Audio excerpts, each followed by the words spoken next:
Lewis Hart for The Ring magazine, joined here with Chris Eubank Jr. at the scene of April 27th, where you and Conor Benn went to war, and we're back again for November 15th. We just had the press conference. But before we do get into it, how's things? How are you?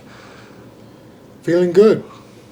Feeling like I'm in control of my environment, which is very important going into a fight. Yeah, there was a lot of things that were said there at the press conference. A lot of the first fight of I guess accusations that you say you made, obviously stopping the ambulance, and obviously towards Robert Smith as well. How important was it that you made those statements and you made them clear of your displeasure, I guess, of your treatment of the first fight? I mean, you have to shine a light on these people, otherwise they keep getting away with all the dark and treacherous things they're doing in the sport. No one speaks up. Everyone's too afraid. Oh, I don't want to ruffle any feathers. I don't want to lose out on a fight, or I don't want to mess up my money. I don't care. I don't need to be here. So if you do something wrong, I'm going to expose you. Mm-hmm. And especially again towards Eddie Hearn. Particularly, I know you would have repeated it a lot of time, but what it comes down to, what really bothers you the most, would you say, about Eddie?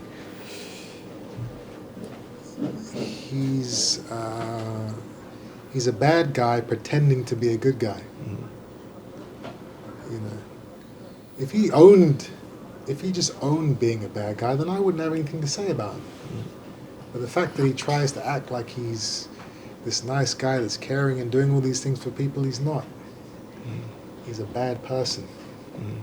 And he comes up here and he tries to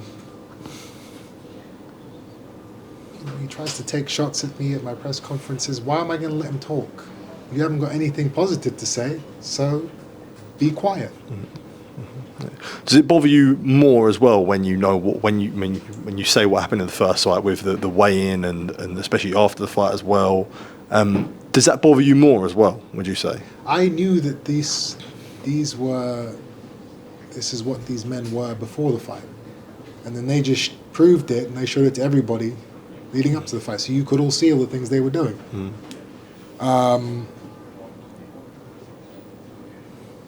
He's unsavory. He's entitled. He is the definition of a scumbag. Yeah. You said there at the start of the presser, Chris, about the love that you were getting from everyone, almost feeling like the good guy now. So I ask you, what do you prefer, being the good guy or being the bad guy? I don't know. I've only been the good guy for a couple of months. You know? Yeah. 14 years I was the guy that everyone wanted to see lose. So I don't know how I feel about being the good guy all of a sudden. I got little girls coming up to me asking for pictures, and I'm like, wow, this is new. This is interesting. I think the last fight was the first time I've been cheered into an arena since I can remember. So this is all new. I'm experiencing this for the first time. At 35 years old. I'm 36 tomorrow. So I'm gonna enjoy it for as long as I can, I guess. Yeah. Happy birthday for tomorrow, by the way. Thank you. I keep forgetting it's my birthday tomorrow. The reaction after the first fight, you almost, a nationwide star. That must have felt really nice. I know it's taken, as you said, it's taken a long time, but to get that applause from almost the nation must have been a good feeling.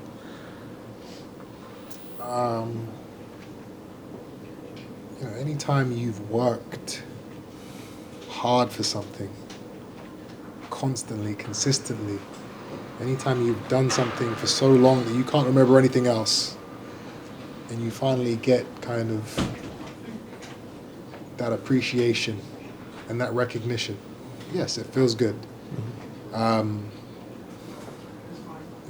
Was I doing it for those reasons, to get that recognition and that admiration from the people? No, that was never my thing. I loved fighting. I loved boxing. I loved combat. I loved testing myself, and I was doing this while people were not liking me. While people were wanting to see me fail. That never stopped me from continuing. So it was never about the people or what they thought about me. But now that I have won a lot of people over, yeah, it's a nice feeling. Boxing isn't a nice sport, so I'm not used to these nice feelings. But I guess, yeah, I'm going to enjoy it for as long as I can. After those 12 rounds, do you respect Conor Benn? Yeah. I have to. The guy went 12 rounds with me. He didn't give up. He didn't quit, like so many fighters have done over the past years. So in that sense, I have respect for him. Yeah. Do you expect anything different in the rematch from him? There better be something different, because if not, it's going to be the same outcome. A big part of the first fight was obviously, you know, your dad entering the arena to the shock of everyone. Is he involved in the rematch in some capacity? Will he be there on fight night, I guess? He will be there. He will be there when it counts. In terms of my training and my camp, he's not been a part of that part of my life for a long time, so I don't see that changing. But you know, we talk. I think I'm filming a TV show with him tomorrow. Okay. So things are a lot better than they were. Yeah, that's good to hear. Look, Chris, always good to catch up with you. Appreciate the time as ever, and all the best for November 15th. Thank you. Cheers.